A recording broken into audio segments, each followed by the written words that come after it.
Përshëndetje të nderuar shikues, mirë se vini në magazinën informative 21 Live News. Në fillim ndiqni disa lajme shkurt. Në Prishtinë pasdite pati rreshje të rrëmbyeshme të shiut. Ky rrebesh shiu shkaktoi përmbytje në disa pjesë të kryeqytetit. Tash për tash nuk ka të dhëna zyrtare për dëme eventuale. Shiu vështirësoi edhe komunikacionin, por gjendja shpejt u normalizua. Gjykata themelore në Prizren vendosi t'ia vazhdoi paraburgimin edhe 2 muaj Skender Berishës, i përfshirë në konflikt fizik, madje edhe me sopata, në të cilin një person humbi jetën, ndërsa 8 të tjerë pësuan lëndime. Mosmarrveshja mes 2 familjeve shkaku i një parcele në Prizren në fund të qershorit la të plagosur edhe një polic që kishte shkuar të pengonte konfliktin. Në gjykatën themelore në Gjilan, më Mehmeti dhe në Mehmeti, që të 2 shtetas të Serbisë ju caktua paraburgimin nga 1 muaj. Dyshohen për shitblerje dhe shpërndarje të narkotikëve. Atyre me 29 gusht në Gjilan nga policia u janë zënë 23 kg marijuanë.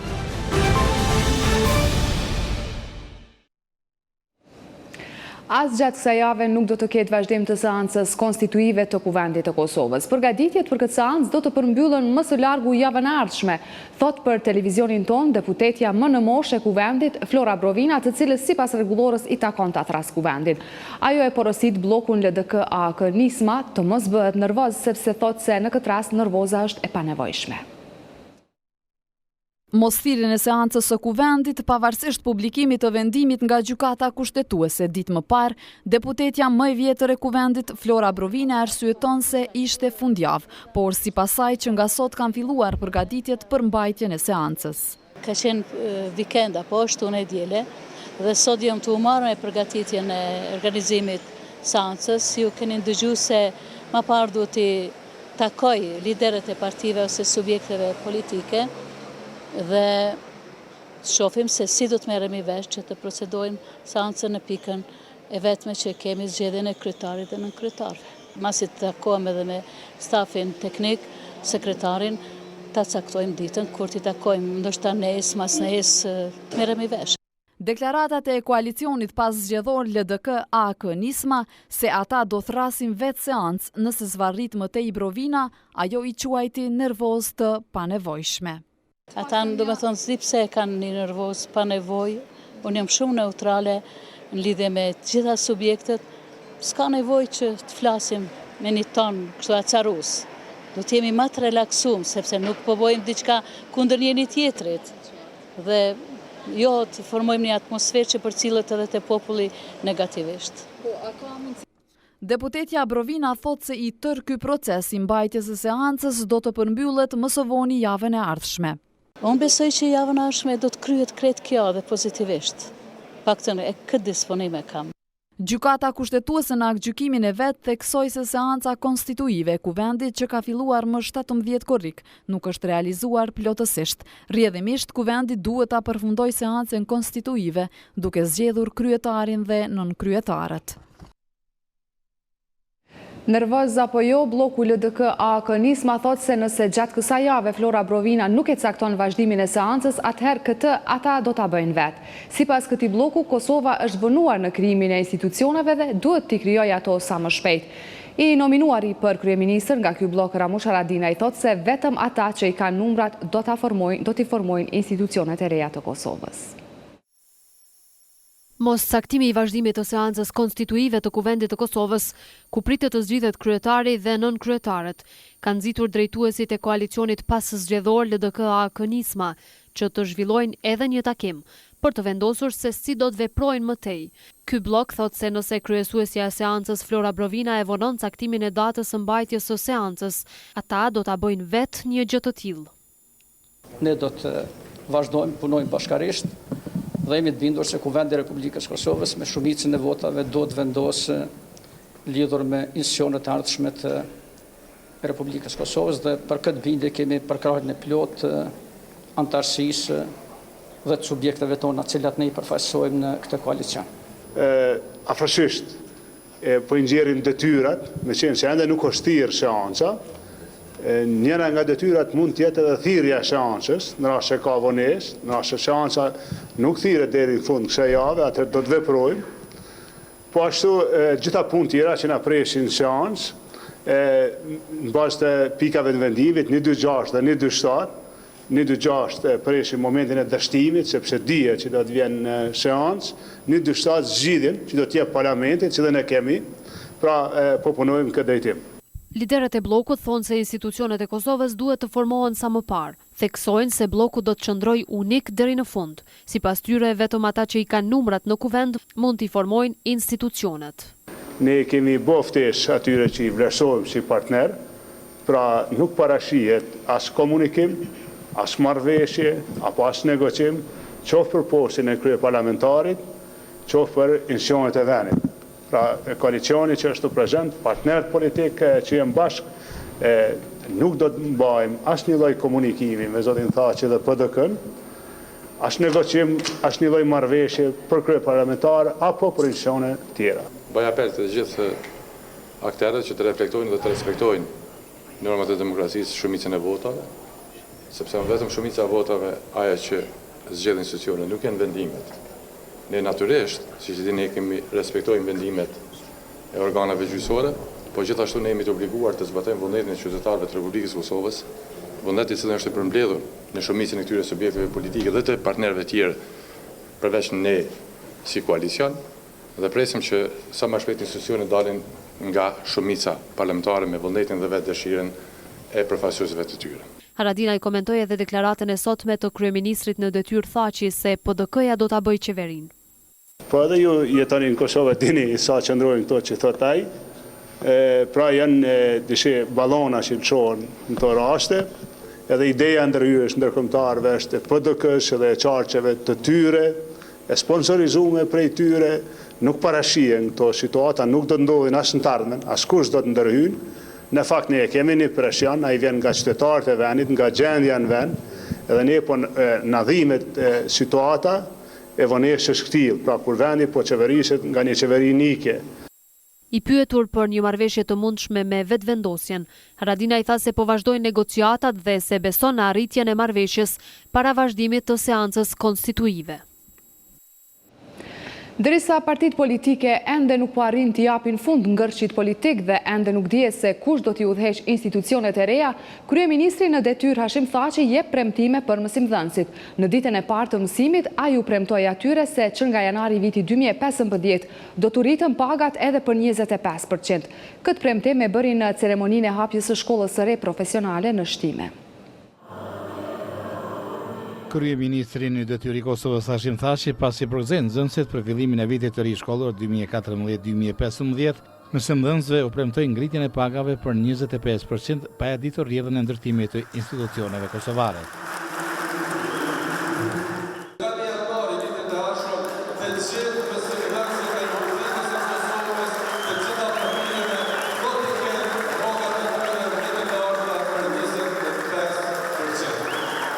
Kënë një dhurat shumë më të madhe sa librat, dhurat në privilegj të jashtëzakonshme, shkollën që qeverisja e Republikës Kosovës, gjithsesi Ministrisë e Arsimit, Shkencës dhe Teknologjisë ka kushtuar, ju them me saktësi, 1.988.888 euro për buxhet. Sa e përket zhvillimeve politike në vend, kryeministri në detyrë Hashim Thaçi tha se së shpejti do të dihet data e vazhdimit të seancës konstitutive edhe procesi i krijimit të institucioneve qeverisëse pas zgjedhjeve të së vjetme. Askush nuk do të mund të cedojë rregullin kushtetues dhe ligjor të Republikës së Kosovës. Askush nuk do të mund ta përmbysë vullnetin e qytetarëve të vendit të shprehur me të qershor. Prandaj, unë kam besim të plot se ne do të gjejmë forcë dhe vullnet të mirë që të ndërtojnë në të tashme institucione stabile, efektive dhe efikase që të ta çojnë Kosovën përpara. Këto komente Thaçi i bëri në përurimin e objektit të shkollës së mesme profesionale në Shtime që kushtoi rreth 2 milion euro. Për të folur rreth fillimit të vitit të ri shkollor, problemet në arsim dhe për premtimin e kryeministrit në detyrë për rritje pagash për 25%, i ftuar në studio është kryetari i Sindikatës së Bashkuar të Shkencës dhe Kulturës, Rahman Jasharaj. Zoti Jasharaj, mirë se erdhët në studion tonë. Mirë se gjej, kam nderin t'ju falenderoj për ftesën dhe nëse më lejoni, është momenti i duhur që gjithë mësimdhënësve të Kosovës t'ju urojmë një fillim të mbarë të vitit shkollor, e sidomos i bëj apel antarëve të Zbashkut që si gjithmonë të angazhohen, që të dëshmohen si gjithmonë se janë mësimdhënës të përkushtuar. E nisim bisedën me premtimin e kryeministrit në detyrë Hashim Thaçi. Ai sot ju premtoi mësimdhënësve ngritje të pagave për 25%. Besoni ju në diçka të tillë, e keni analizuar këtë premtim? Po si t'ju themi, kjo deklarat e Thaçit sot, unë mendoj, po flas si kryetari i Zbashkut, është përsëritur, nga se në momentin kur bëhej fjalë për rritjen e pagave për këtë vit kalendarik, ju kujtohen media dhe opinionit, ne kishim qëndrimin 30% për këtë vit, dhe në negocim me Mashtin dhe me Ministrin Thaçi, kryeministrin Thaçi, kemi rënë një ide për 25%, por me marrëveshjen që ky 25% të jetë për çdo vit. Do të thonë, unë e konsideroj si një ripërsëritje të premtimit bisedave që i kemi pas në të kaluarën. Po, duke pas parasysh situatën politike në vend, ngërçin politik që është krijuar, ende nuk kemi institucionet që pritet të dalin nga zgjedhjet e 8 qershorit.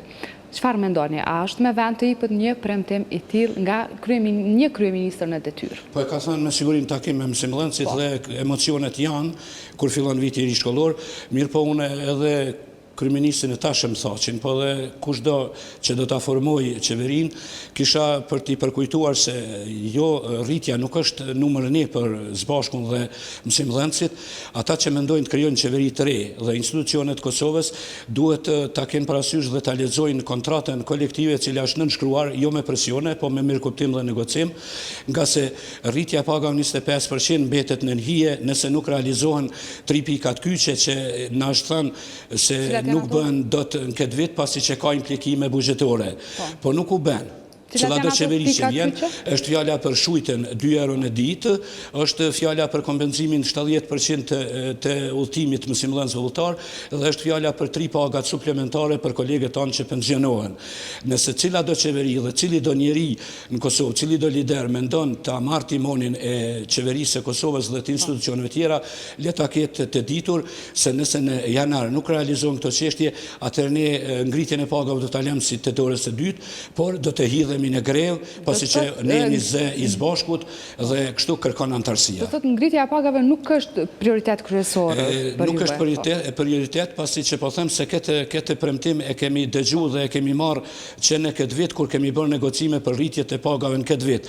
Por është shumë me rëndësi që institucionet që do të formohen ta kenë parasysh se janari mund të shënojë grev të përgjithshme në arsimin para universitar të Kosovës. Nëse nuk realizohen 3 pikat e kontratës. Zoti Jashar, i kthehemi fillimit të vitit të ri shkollor. Nisi me hallet e vjetra ky vit i ri shkollor apo me avancime në sistem, si do ta definonit ju? Po, t'ju them vërtetën, avancimet duken pak.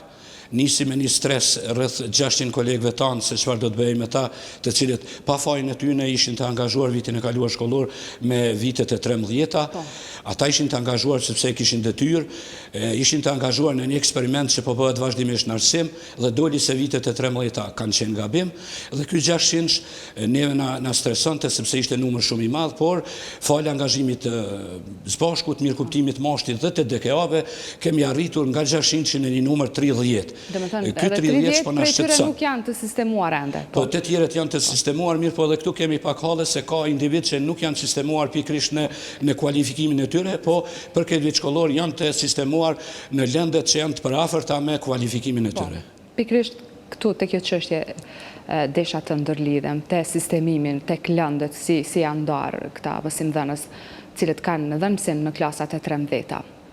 është rregullu? Po, kemi vërejtje në disa komuna vërtet, për shembull po e marr rastin konkret në Lipjan, ku kolegët tanë me profesionin ekonomist të diplomuar janë sistemuar për një vit shkollor për të dhënë lëndën e matematikës në arsimin që ne e quajmë fillor. Kjo është një zgjedhje e përkohshme sepse unë mendoj se megjithë ngritjen e tyre profesionale nuk di sa do të arrijnë ta bëjnë punën e tyre në lëndën e matematikës. Një problem i veçantë që është në Lipjan po edhe në komuna tjera na ka dalë një hall i ri që nuk e kemi pritur, është fjala për kolegët tanë që e kanë kryer bashkëllor titullin dhe Ky titull nuk është i mjaftueshëm për tani tutje në shkollat e mesme dhe vendet e tyre, po them kushtimisht ua kanë zënë njerëzit tanë, kuadrët tona me fakultet. Ta them këtu se angazhimi i së bashku ka qenë kryekput që t'i mbrojmë antarët tanë, sepse nuk kemi drejt t'i mbrojmë ata që nuk janë për momentin antarët e së bashkut. Çfarë do bëhet me ta, me mësimdhënësit me bachelor, do të obligohen për studime? Po, sikur në arsimin fillor që ishte dhënë pa shkputje nga puna, edhe atyre është dhënë mundësia dhe ata është dashur kujdesen pak për veten e tyre dhe të shkojnë në provimet plotësuese, do thosha kushtimisht, që ta marrin titullin e duhur. Fati i tyre do të jetë pak në duhur dhe në mëshirën e DKA-ve. Ne kemi premtime se edhe për ta dëshiqohet dhe do të sistemohen në mënyra të ndryshme në arsimin fillor. Në disa shkolla jo në të gjitha kanë përfunduar renovimet. A guxon të ndodhë diçka e tillë deri me 1 shtator të mos përmbyllen të gjitha punët në renovim dhe nxënësit ndoshta të obligohen edhe në përpunime të vrazhda ndoshta të fillojnë mësimin? Kjo është edhe një fatkeqësi tjetër në arsimin tonë, nga se edhe pse bëhen kontratat edhe të tjera dhe duket se punimet fillojnë me kohë, ato zhagiten për shkaqet pa një ora për së bashku, mirë, po nuk është e mirë që qoftë edhe një shkollë fillore apo e mesme në Kosovë të fillojë mësimin më vonë, nga se ata që do ta paguajnë këtë vonesë janë nxënësit, sepse duhet të vrapojnë pastaj mësimdhënësit për t'i shpjeguar temat që nuk i kanë shpjeguar me kohë. Si e arsyetoni ju? A ka arsye të ndodhë një gjë? Jo, nuk ka arsye, po është një neglizhencë, sepse po them, mos të hidhërohen, po firmat ndërtuese nga rendin vrapojnë për të marrë projektet, mirë, po kur e marrin projektin atëherë i paraqesin projektin. Do të thonë fajin e kanë punë kryesit në këtë rast? Po edhe punë kryesit, po nganjëherë edhe rrjedhja e mjeteve që nuk bëhet me kohë. Mirë, po t'ju them vërtetëm, më pak kemi marrë me këtë çështje sepse është e mashti dhe DKA-ve, mirë, po na brengos si bashkë sepse ne kemi dëshirë që fillimi i vitit shkollor të jetë festiv për të gjithë nxënësit e Kosovës, jo të mbetet dikush jashtë bankave, qoftë edhe për 2 javë. Edhe librat si vjetë për filloristët u ndanë falas, abetarja e përbashkët? Po, me librat kemi pas informacione fillimisht se nuk do të ndahen dhe ne do të angazhoheshim si së bashku dhe të pyeteshim çka do të bënim. Ne kemi raporte se ndarja ka fillu. Është e mirë që po ndahen librat, edhe është një mbështetje për nxënësit dhe prindërit e tyre. Studia Sharaj, faleminderit që ishit në studion tonë për këtë bashkëbisedë. Vazhdojmë rrjedhën e informacioneve. Derisa në Shtime u përurua shkolla e mesme profesionale, në fshatin Rancë të kësaj komune u mbyll shkolla fillore. Banorët thonë se nuk do t'i dërgojnë fëmijët 12 kilometra në Caralev, kurse në komunën e Shtimës thonë se shkolla u mbyll në mungesë të stafit. Derisa sot në Shtime përurua një objekt i ri shkollor, në fshatin Rancë të kësaj komune u mbyll një shkollë. Të thotë nxënësit prej klasës së parë deri në të 5-ën sot bojkotuan mësimin, me që drejtoria e arsimit e komunës së Shtimës këta nxënës ka dëshiruar që të dërgojë për mësim në fshatin Caralev dhe ata duhet të udhtojnë 12 kilometra. Derisa shumë fëmijë në shkollat e Kosovës u gëzuan kur filloi mësimi, për 16 nxënës të fshatit Rancë nga klasa e parë deri në të 5-ën në komunën e Shtimës, mësimi nuk filloi fare. Dera e shkollës ishte e mbyllur, kurse prindërit janë informuar se shkolla do të mbyllet dhe fëmijët dërgohen 12 kilometra në fshatin Caralev për vijimin e mësimit. Banorët janë këmbgulës se fëmijët nga mosha 6 vjeçare deri në klasën e 5 nuk do t'i dërgojnë në fshatin Caralev. Ata thonë se më mirë është që të vinë 2 mësues në këtë fshat se 16 nxënës të shkojnë në fshatin Caralev në një rrugë malore me kombibus. Në Rancë është mbyll. Në Rancë është mbyll. Do t'i dërgoni ju në Caralev apo? Jo, në asnjë mënyrë. Prej klasës parë deri në klasën e 5 nuk e kemi normal mësuar. Ha mia e me audio mësues, ha me në zanë dhe poshtë. Një komentu, po komentu të shohë bura, po komentu më bëhë për cilë për të këmija që atë në midis rrugë. Ne gjithë fshati jem këmbgulës që shkollën nuk do të lejojnë të mbyllën në fshatin Rancë. Kemi bërë ankesë në kuvendin komunal, i cili nuk na merr parasysh asgjë. Kemi bërë ankesë me shkrim, nuk na pranon as drejtoresh as Sanie Hysaj, e cila na jep vendimin 15 ditë. Kemi drejt ankese, por na jep vendimi është marrë me 14 gusht, kurse ata na i dorëzojnë me 29 gusht, kështu që asgjë drejt ankese nuk kemi. Ne kemi marrë vendim që shkollën nuk do ta lejojmë dhe jemi këmbgulës që në fshatin e Rancë nuk do të mbyllet shkolla. Po në Rancë Caralev largës. Du me shkollë. Pse e kam shë shkollë? Zdi jone. Asë zdi shka kam bënë. Objekti i shkollës fillore 9 klasë në Rancë është ndërtuar pas lufte dhe i plotson kushtet për zhvillimin e mësimit për 100 nxënës e jo për 30, tha ka kjo shkollë. Banorët e revoltuar thonë se jemi pajtuar që nxënësit nga klasa e 5 deri në të 9 të largohen nga fshati në drejtim të Ceraleves, por jo edhe ata të klasës së parë. Sania Hysaj, drejtore për arsim e shtimet, thotë se mbyllja e kësaj shkolle është bërë për shkak të mungesës së stafit mësimor dhe cilësisë jo të mirë. Puna jo nuk do të ndalet me prind, do t'ju shpjegohet se si, se ata e marrin edhe i kuptoj, e marrin si një dhunë ndaj fshatit tyre dhe ndaj jetës së tyre. Kjo është me një mënyrë shumë është normale, po edhe neve na takon që t'ju shpjegojmë dhe që në mënyrë që ata të kuptojnë që është për të mirën e fëmijëve të tyre, që fëmijët kanë nevojë për konkurrencë mes vete, për një cilësi të arsimit, nuk është e mundur cilësia e arsimit me një klasë të kombinuar, me nivele të kombinuar. Për ndryshe, sot në shtime u hap një shkollë profesionale, kurse në 4 fshatra për mungesë të nxënësve dhe cilësisë së arsimit janë mbyllur 4 shkolla fillore. Banorët e zhgënjur në këto fshatra thonë se kjo do ndikojë në migrimin e popullatës. Fillimin e vitit të ri shkollore ka uruar edhe Këshilli i Prindërve të Arsimit në Kosovë.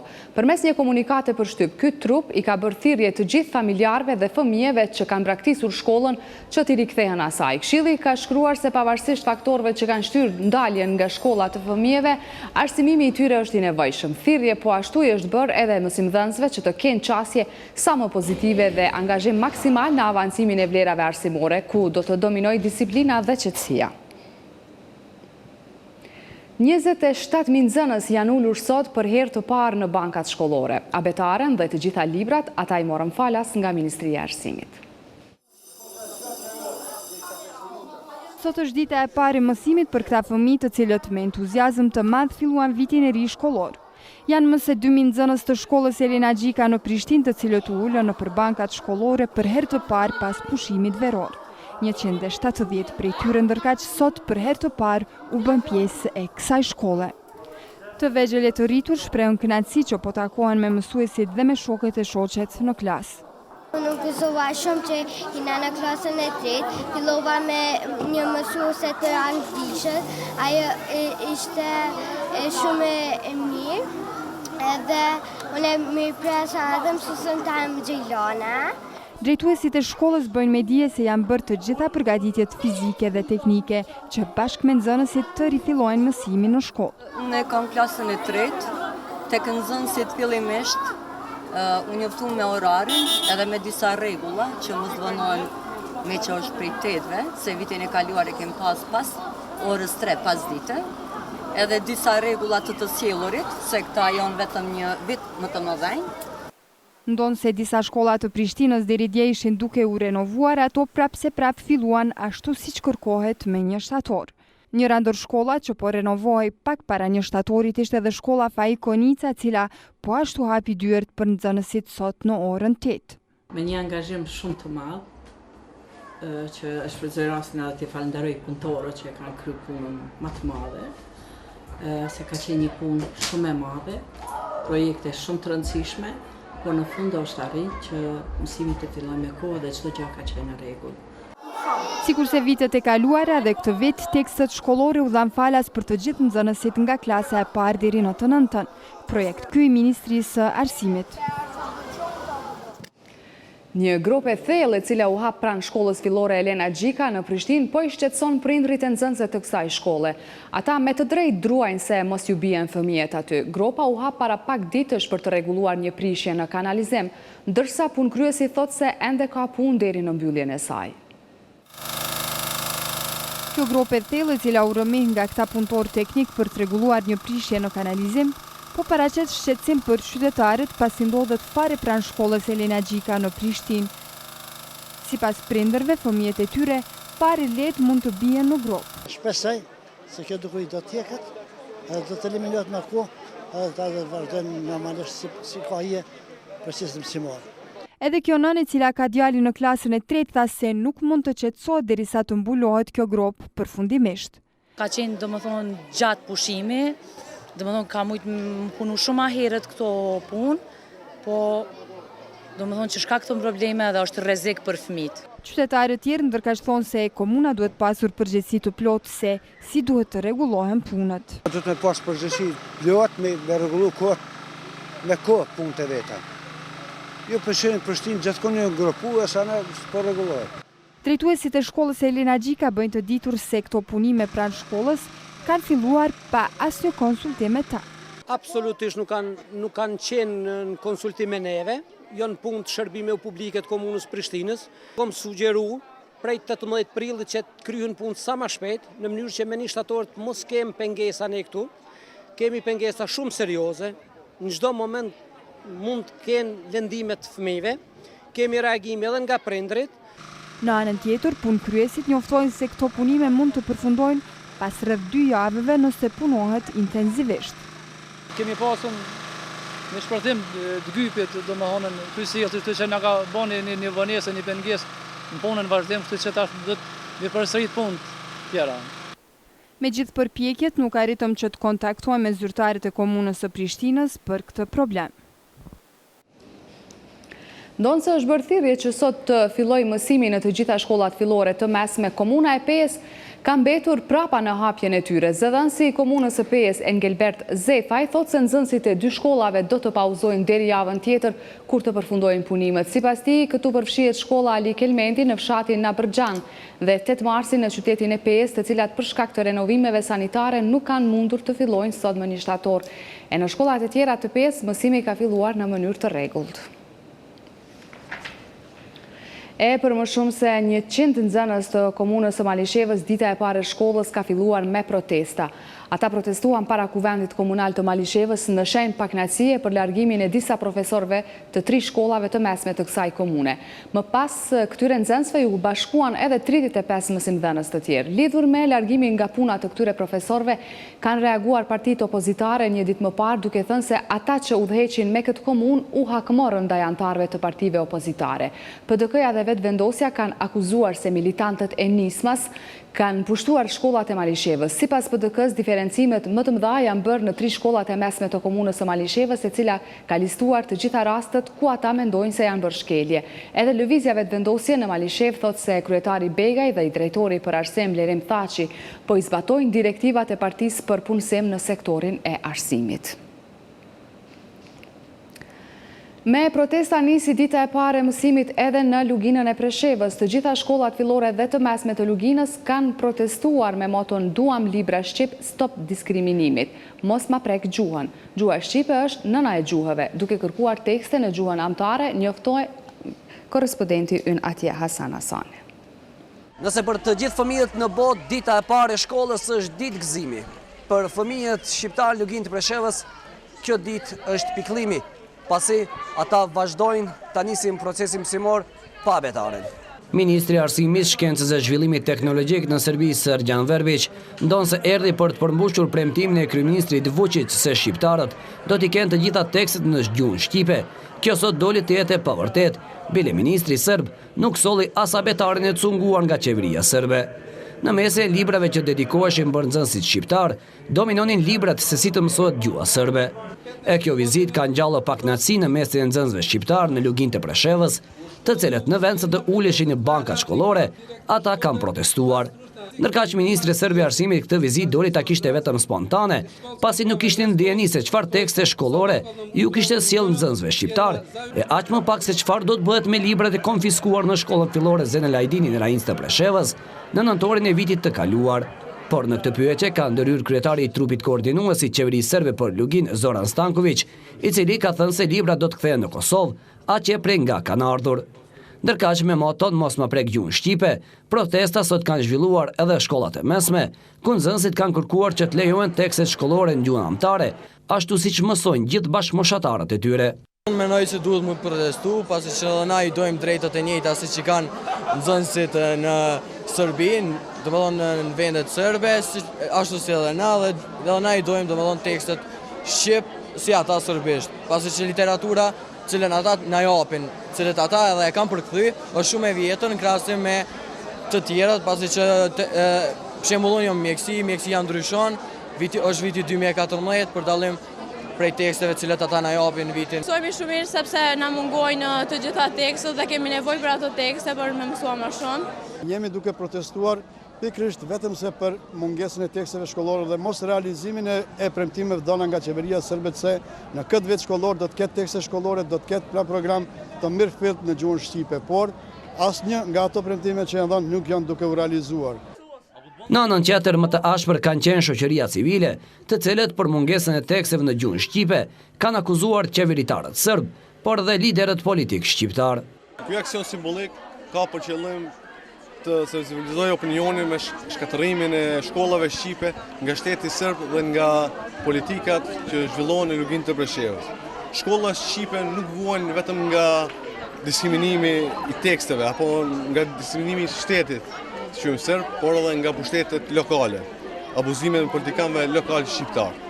Pra, problemi i shkollave shqipe janë politikanët nga Beogradi dhe politikanët nga Lugina, të cilët bëjnë shkatërimin e shkollave dhe të popullsisë shqiptare që jeton këtu në Luginë. Protestës së sotme u kanë bashkangjitur edhe nxënësit e medreses në Preshevë. Një shqetësim tjetër për shkollat shqipe në Lugin mbetet edhe rënja drastike e numrit të nxënësve, ku çdo vit shuhen gati nga 2 deri në 3 paralele. Kryetari i Partisë për Veprim Demokratik Riza Halimi përgjegjësim për gjendjen diskriminuese të shkollës shqip në Lugin ja hedh qeverisë së Serbisë, por ai thotë se një pjesë të përgjegjësisë e ka edhe trupi koordinues për Preshevë, Bujanovc dhe Medvegj, i cili kishte marrë obligim për të realizuar programin qeveritar të vitit 2001 për zgjidhjen e krizës në Luginë të Preshevës. Duke shfrytzuar dobësitë serioze për çarjet dhe parcializimin e spektrit politik në Luginë të Preshevës, qeveritë serbe në vazhdimsi po arrin me komoditet të shkelin të drejtat elementare të shqiptarëve. Në kuadër të farsës së njohur politike, qeveria e Serbisë po vazhdon të trumbetoj se shqiptarët në Serbi nuk kanë asnjë problem pos që ata nuk don të i realizojnë të drejtat që Serbia ja garanton atyre me kushtetut. Ai thot, u ndan çanta të zbrasta shkollarëve, nxënësve shqiptar dhe këtij turpi u bashkua edhe Ministri i Arsimit Verbiç. Halimi thot se kjo vizitë e Ministrit të Arsimit në Luginë të Preshevës nuk është në funksion të promovimit të ndonjë përmirësimi të gjendjes shumë të vështirë në shkolla shqipe, por është tentim për të amortizuar së paku karshi faktorit ndërkombëtar gafet e kryeministrit Vučić, i cili fillimisht kushtozoi sigurimin e teksteve mësimore për nxënësit shqiptar me pagesën e rrymës elektrike e mandej pa asnjë mbulesë dhe premtime boshe se do ta zgjidhë këtë problem shumëvjeçar brenda disa ditëve. Kështu që edhe pas këtij spektakli krejtësisht të tejdukshëm të ministrit Verbiç, realiteti i vrazh në Luginë të Preshevës do të mbetet i pandryshuar, ka shtuar Halimi. Kthehemi tek informacionet në vend. Komandanti i KFOR-it Salvatore Farina në takimin e fundit me gazetar foli për situatën e sigurisë në vend, incidentet në brezin kufitar Kosovë-Serbi dhe arrestimin e 40 të dyshuarve për terrorizëm. Tha se Kosova nuk është vatër e terrorizmit dhe kjo nuk duhet të shihet si rrezik për të ardhmen. Komandanti Farina të mërkurën do t'ia dorëzojë detyrën pasardhësit të tij italian Francesco Vigliolu. 2 ditë para përfundimit të mandatit, komandanti i KFOR-it Salvatore Farina e vlerësoi të qetë situatën e sigurisë në vend. Ai nuk e konsideron kërcënim të sigurisë incidentin e fundit në brezin kufitar Kosovë-Serbi, ku humbën jetën 2 persona dhe një tjetër u plagos. Jo, absolutisht. Nëse qytetarët cilën në mënyrë korrekte në përputhje me ligjin nuk kanë nevojë të kenë frikë. Qytetarët në një shtet demokratik si Kosova duhet të jenë të relaksuar dhe të kenë besim tek policia dhe drejtësia. Lidhur me incidentin e fundit në afërsitë të Zubin Potokut, ku humbi jetën një person dhe 2 të tjerë u plagosën, komandanti i KFOR-it tha se është rasti izoluar. Ndërkohë, pas këtij incidenti, i plagosuri Albian Brahimi kishte deklaruar se u sulmua nga një person me rroba të ushtrisë serbe.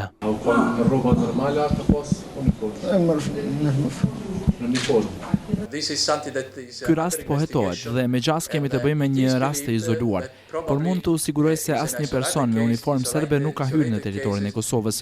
Nuk ka nevojë as dobi që këtyre gjërave t'i adresohemi si përleqje ndëretnike.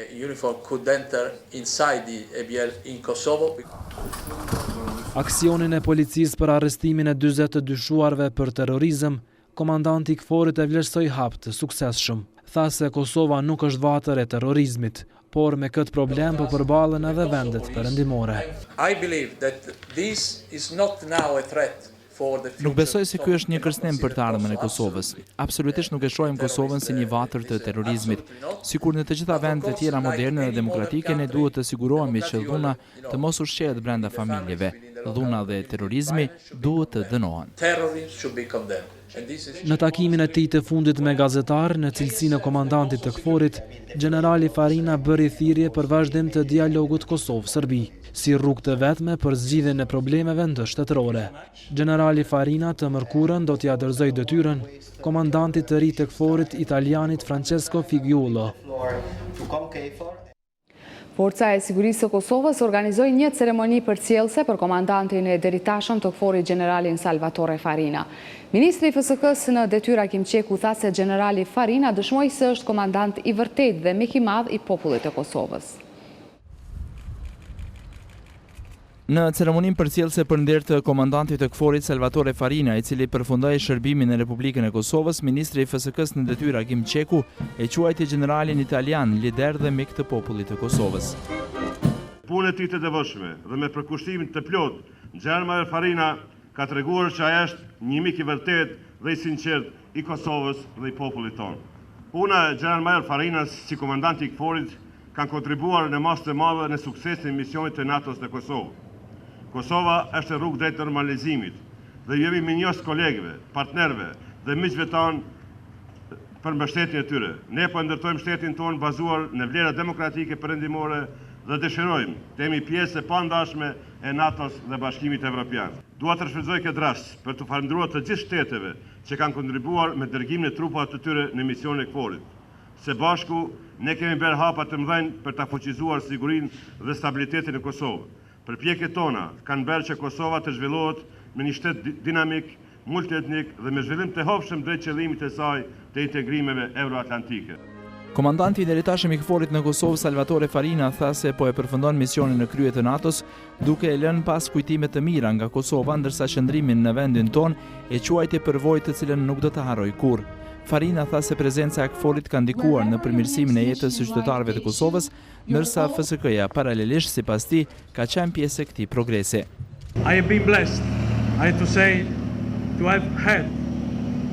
Që nga themelimi, FSK-ja ka treguar profesionalizmin e saj duke trajnuar dhe zgjedhur individ kualitativ, të cilët qëndrojnë sot përballë meje dhe janë të gatshëm të përgjigjen me shpejtësi në çfarëdo emergjencë.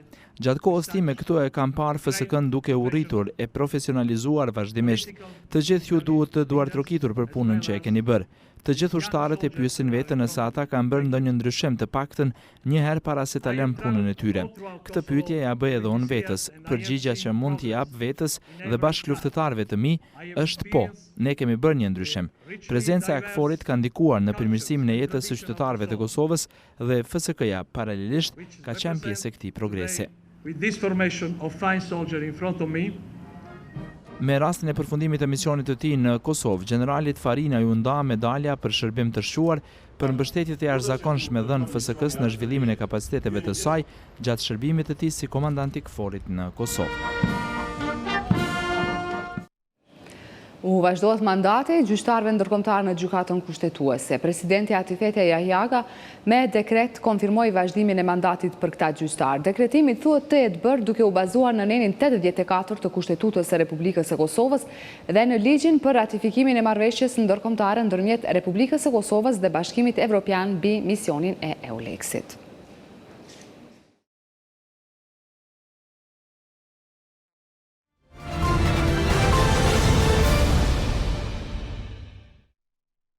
Në Ferizaj është shënuar një rast me sindrom renal që në gjuhën e popullit është njohur si ethet e minjve, por situata epidemiologjike në rajonin e Ferizajt mbetet nën kontroll, kanë thënë drejtuesit e Institutit Rajonal të Shëndetit Publik, të cilët njëherësh kanë tërhequr vërejtjen për konsumimin e ushqimit dhe ujit të pastër me qëllim që t'u ikët sëmundjeve epidemike. Drejtori i Institutit Rajonal të Shëndetit Publik, Suleman Topalli, ka thënë se ky rast është shënuar në fshatin Gaçk të Ferizajt.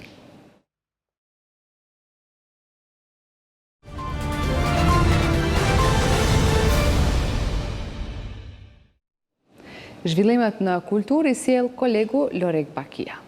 Faleminderit Leonora. Në brot të Dragashit u mbajt takimin ndërkombëtar i bjeshkatarëve. Gjatë kësaj ekspedite, ku pjesë ishte edhe ekipi i Radio-Televizionit 21, u pushtua maja më e lartë në zonën kufitare ndërmjet Kosovës dhe Maqedonisë. Rudoka me 2658 metra lartësi mbydetare. Ecja e bjeshkatarëve ka zgjatur 11 orë. Vajtja ardhje sigurisht ku përshkruan gjithsej 22 kilometra. Në këtë ekspedit morën pjesë bjeshkatarë nga Kosova, Shqipëria, Maqedonia dhe Serbia. Përshëndetje për të gjithë teleshikuesit e Radio-Televizionit 21, po e nisim një hiking të sotëm, jemi në Brod dhe do të shkojmë në majën e Rudogës, paktën kështu pretendojmë, e cila ka një shtek për 11 kilometra në gjitje, pra 5 orë në gjitje deri atje. Rreth 200 bjeshkatarë janë mësuar majës më të lartë në zonën kufitare ndërmjet Kosovës dhe Maqedonisë, Rudogës për të cilën nuk është folur shumë. Ecja ka vazhduar me orë të tëra në një shteg i cili nuk është përdorur shpesh nga bjeshkatarët, pasi ai konsiderohet si më i gjati dhe më sfiduesi. Gjatë rrugtimit tonë shmangemi nga turma për të hulumtuar pjesët të cilat nuk janë filmuar ndonjëherë. Vazhdimisht të vizitojmë këtë liçe sepse është i pari këtu që arrim dhe pastaj prej këtuit vazhdojmë deri te liçeni i Shutmonit. Shohim shumë vende ku janë krijuar edhe liçene të cilat janë shterur, por që kanë lënë gjurmë dhe që na lanë përshtypje. Një prej tyre nuk kishte emër, prandaj dhe e emëruam. Kjo liçeni Besartit, unë i pëqes pakuj. Në shenjë përurimi të këtij emri. Rrugën e vazhduam në një breg me një lartësi mbydetare rreth 2200 metra, derisa arritëm në një pikë tjetër ku edhe kishte një burim për të pushuar për disa minuta. Është ujë shumë i ftoftë, afroje, me njëherë, do të thonë, krijohet shtresa që tregon që është jashtëzakonisht i ftoftë. Pas kësaj pauze fillon edhe ngjitja e vështirë. Nga burimi e deri në majën na u deshën rreth 3 orë për të ngjitur pasi ishte një pirësi shumë sfiduese. Pas kësaj ngjitje që ishte e vështirë dhe ndonjëherë rrezikshme për shkak të mundësisë së rrëshqitjes, pushtojmë edhe majën më të lartë kufitare, Rudokën, me 2658 metra lartësi mbydetare. Po, ishte një ecje mjaft e gjatë, po megjithatë, sipas planit jemi nisë në orën 7:30 prej Hotel Argjenës, kurse tash në orën 13, do të thotë në orën 1 kemi mri në majën Rudoka. Erdhëm bashkë, mirë e kalum, pa ne lodhje të mëdha, pa ne vështirësi, pa ne ekses, rrugës mirë shumë ka kaluar. Nuk e fare e letë, mirë po ja dalëm. Ja dalëm, po gjetë vullneti edhe të i pa njerëzit që të moshave të ndryshme, edhe ata ja dalën me ardhë nalt, atëherë na trit pse jo. Ngjitja nuk është se kishte vështirësi, po për vetë gjatësinë e saj, domethënë për kilometrat e përshkruar, ishte në një rëndësi të konsiderueshme. Ne vidi, ja sam ko profesional. Unë jam si profesionist, nuk është vështirë për mua të ngjitëm bjeshkëve. Unë edhe vrapoj në për zona malore. Unë edhe kam qenë ndër të parët në grup. Vërtet, ne jemi plot mbresa nga mikpritja që na mahniti. Kjo është për arsye se ne i takojmë një botë tjetër. Këta janë njerëz që e kuptojnë natyrën. Shpresoj se jemi këtu jo për herë të fundit. Në këtë pjesë aq të bukur dhe besoj se dhe ju do të vini tek ne të përjetoni këtë që e përjetuam ne këtu. Pas gjysmë ore pushimi në majën më të lartë të territorit të Kosovës Rudokës, zbritëm poshtë. Rrugë kjo e cila zgjati rreth 5 orë.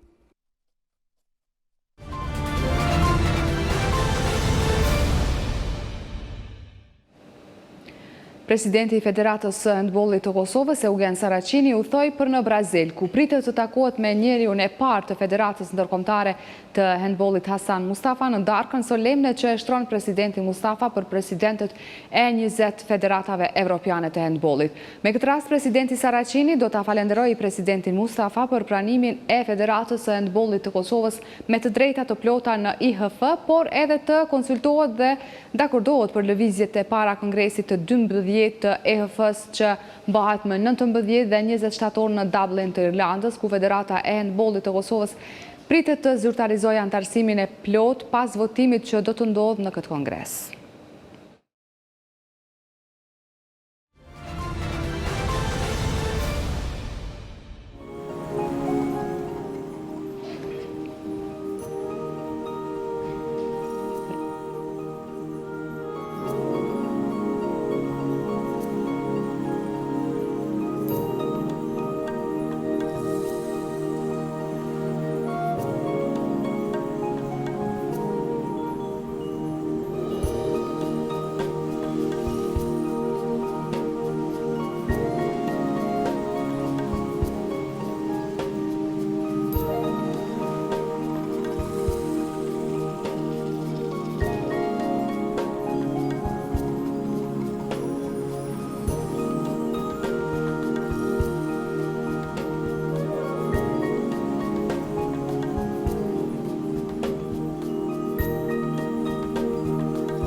Këtu e mbyllim këtë edicion të magazinës informative 21 Live News. Mirupafshim në edicionin e radhës.